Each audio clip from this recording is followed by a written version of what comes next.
안녕하세요. 우리 아이를 위한 클릭 우아클의 김규현입니다. 오늘은 좀 분위기를 바꿔서 교수실에서 한번 진행을 해봤습니다. 요즘 뭐 걱정 많이 하세요? 오늘은 아기들이 가장 어렸을 때 엄마들이 가장 걱정을 하시는 영아 돌연사 증후군에 대해서 얘기를 해볼까 합니다. 영아 돌연사 증후군은 돌 전에 아이가 설명할 수 없는 이유로 갑자기 사망하는 것을 의미를 해요. 이 친구들을 나중에 부검을 해보면 특별한 원인이 발견되지 않고 또 아이가 이전에 앓고 있는 병도 없었고, 근데 왜 사망을 했을까?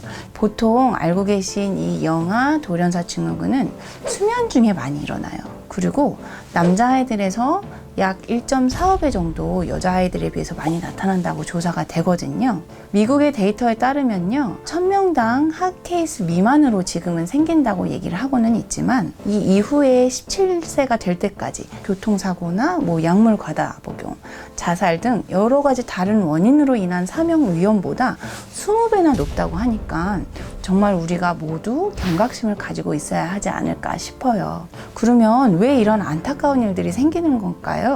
아직 계속 학자들이 연구 중이기는 한데요. 어쨌든 우리가 브레인 스템이라고 이 부분에 어떠한 기형이 있거나 신경 조절 또는 심폐 조절이 아직은 조금 성숙이 덜 된 어떠한 영향이 있을 거다라고 말을 하고 있어요. 그리고 대부분은 그 작용이 세로토닌의 이상과 관련이 있다라고 하고 5-하이드록시 트립타민이라는 어떠한 신호 체계와 관련이 있을 거라고 생각을 하고 있어요. 일반적으로 얘기를 하기로는 앞에서도 말씀드렸지만 남자아이들이 조금 더 위험이 많고요.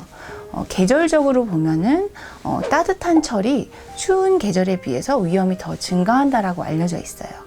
그리고 상대적으로 출생 몸무게가 적은 아이들이 더 위험하다라고 하고요. 엄마 요인, 그러니까 부모 요인이 있고 아이 요인이 또 있어요. 엄마의 요인부터 볼게요.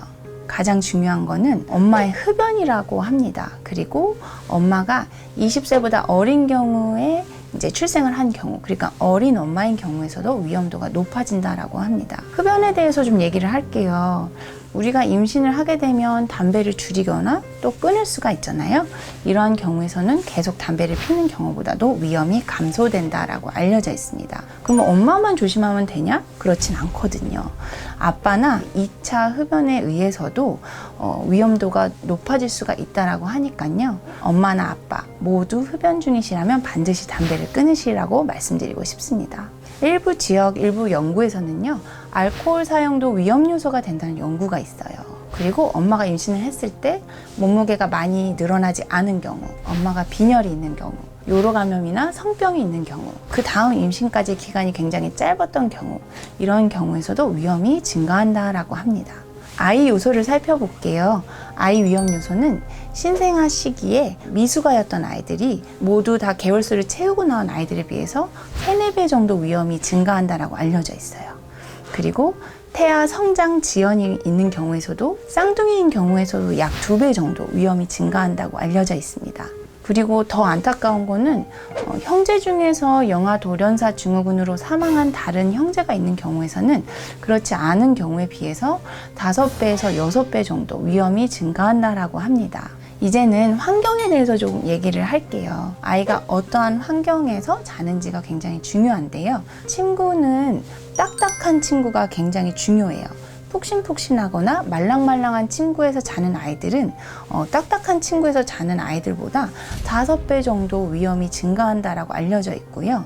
특히 부드러운 친구에서 아이를 엎어서 재운다. 그러면 위험도가 20배 이상까지 증가를 한다라고 해요. 그러니까 아이들은 딱딱한 친구 위에서 위를 보고 천장을 보고 누워서 자는 게 굉장히 중요합니다. 소파나 에어 매트리스, 양털 침구 이런 데 위에서 재우시는 경우도 있는데, 이러한 것들 경우에서도 영아 돌연사 증후군의 위험을 증가시킨다고 하니까 아이를 이런 곳에서는 재우지 말게 해주시고요. 담요나 베개, 그리고 장난감, 특히 푹신푹신한 인형 같은 장난감, 그리고 양털 침구, 이러한 것들은 영아 돌연사 위험을 5배 증가시킨다고 그래요.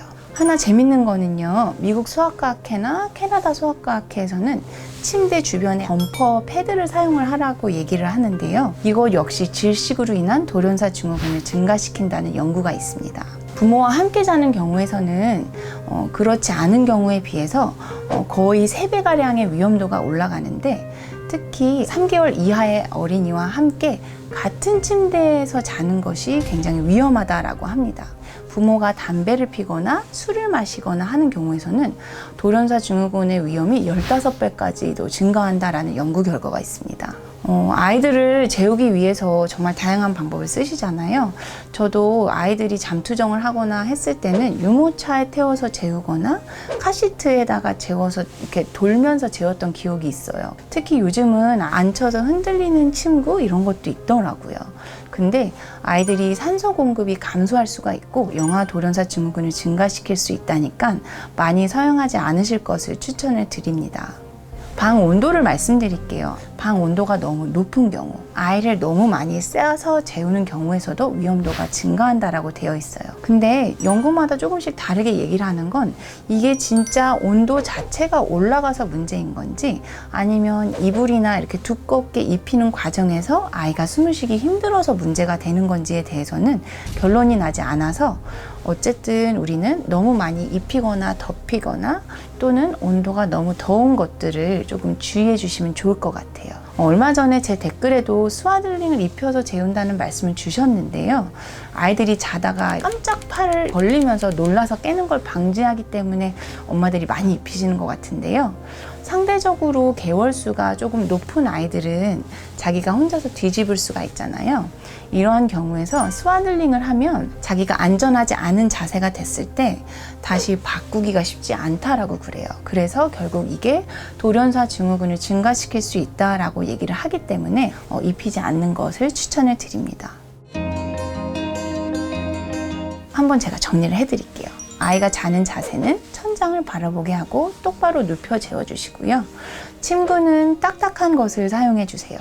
그리고 부모와 아이는 한 방에서 자되 침구는 따로 쓰세요. 푹신한 침구나 또 장난감, 인형 같은 것들은 아이가 잘 때는 옆에 두지 않는 것을 추천드립니다. 그리고 스와들링 같은 경우에서는 아이가 뒤집을 수 있는 시기가 오면 그만 사용하실 것을 권유드립니다. 모유수유, 이거는 모든 것들에서 다 좋은 영향을 끼치기 때문에 모유수유를 해주시고요. 실내 온도는 아까 너무 더워도 안 좋다고 말씀을 드렸기 때문에 22, 3도 정도를 유지해 주시는 게 좋습니다. 그리고 성장 주기별로 예방접종을 잘 챙겨주는 것도 위험도를 감소시킨다고 하고 있고요. 재미난 거는요, 공갈 젖꼭지를 잘 때 무는 아이들이 영아 돌연사 증후군의 위험도가 감소된다라고 하니까요. 수유가 방해되지 않는 선에서 공갈 젖꼭지를 사용하시는 게 좋을 것 같아요. 그리고 다시 한번 강조를 드리지만, 부모님은 임신 중이나 출산 후에 흡연, 음주, 그리고 불법 약물 사용을 삼가해 주시기를 강력히 말씀을 드립니다. 영아 돌연사 증후군은 말 그대로 아이가 정말 갑자기 사망을 하는 경우예요. 그렇기 때문에 너무 안타깝고 속상한 일이 아닐 수가 없는데요. 제가 정리한 부분들 한 번 더 주의해 주시고요. 위험 요소들을 제거해 주시면 좋을 것 같습니다. 여기까지가 오늘 제가 준비한 내용이고요. 늘 말씀드리지만 구독과 좋아요는 저에게 힘이 됩니다. 또 저는 다음 주에 재미난 주제로 찾아뵙도록 할게요. 감사합니다.